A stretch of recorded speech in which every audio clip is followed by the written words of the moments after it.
Before I start, I want to let people know that this might be a triggering subject, and if you're uncomfortable, please take a step out of the room.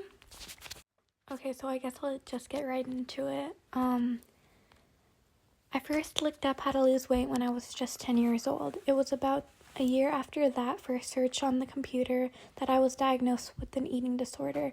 Being as young as I was, I didn't even know what that was, much less the struggle I was going to go through the following years. Although I'm doing better, some days are still a struggle. I want to focus on the stigma around diet culture and how it affects people who get sucked into what diet culture is trying to tell us. Diet culture is heavily shaped around what we see on social media, movies, and magazines. Those thin, attractive people you see on Instagram posts. I was going to be that person, or so I thought. It wasn't until food and exercise took up my whole world till I realized how bad it had gotten. Food wasn't something I enjoyed anymore. It was something I dreaded. 30 million individuals have an eating disorder, and over 10,000 of those die.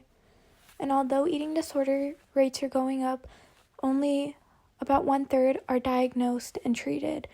What we need to learn is that eating disorders aren't associated with weight.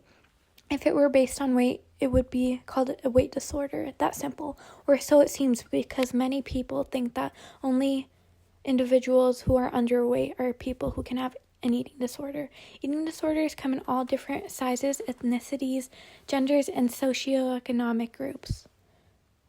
As time goes on, more and more people are getting sucked into what they think is just a healthy lifestyle, but people are out there struggling.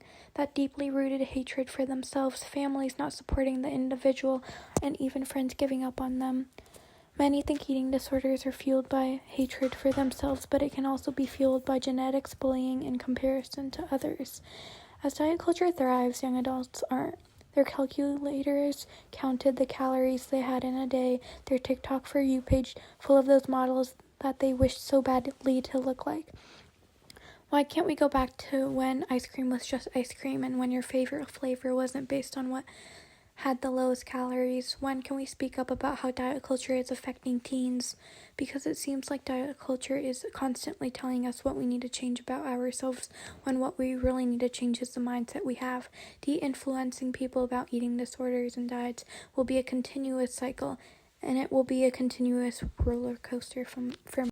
Okay, now go get yourself some food.